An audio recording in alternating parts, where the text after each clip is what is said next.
इथे खोलगट प्लेट घ्यायची आहे। मी खोलगट प्लेट घेतली आहे जेणेकरून वडे त्याच्यात सांबारमध्ये छान डुबतील असे। तर इथे बघा आपण सांबार घट्ट केलंय, तुम्ही पातळ पण करू शकता।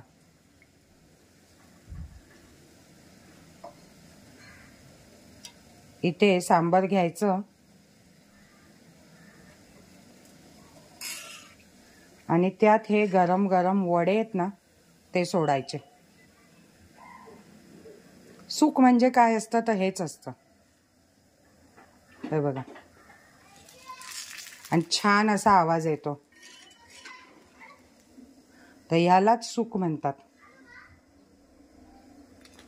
हे बघा असा आवाज आला पाहिजे आणि याच्यावरून वरून पुन्हा सांबार घालायचं।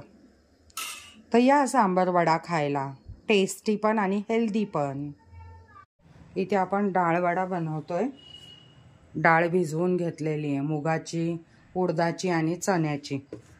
कोथिंबीर घेतली आहे, मीठ हिंग घेतलं आणि इथे आलं लसूण मिरची बारीक करून घेतली, थोडी जाडसर अशी।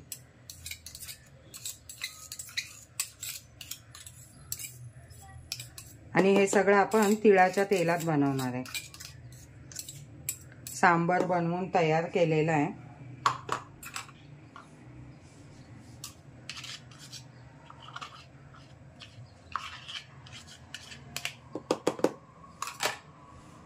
तर हे छान असं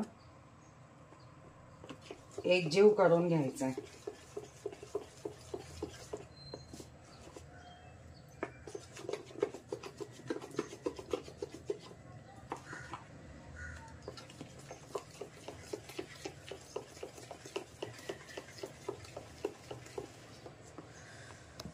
सांबार तयार आहे। तिळाचं तेल घेतलेलं होतं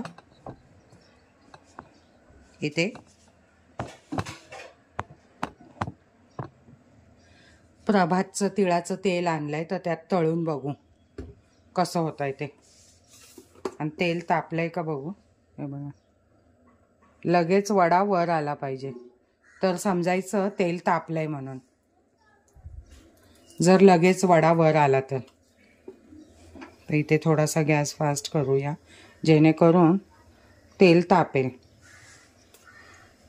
आणि छान असं फ्लफी वडे टाकायचे तिथे।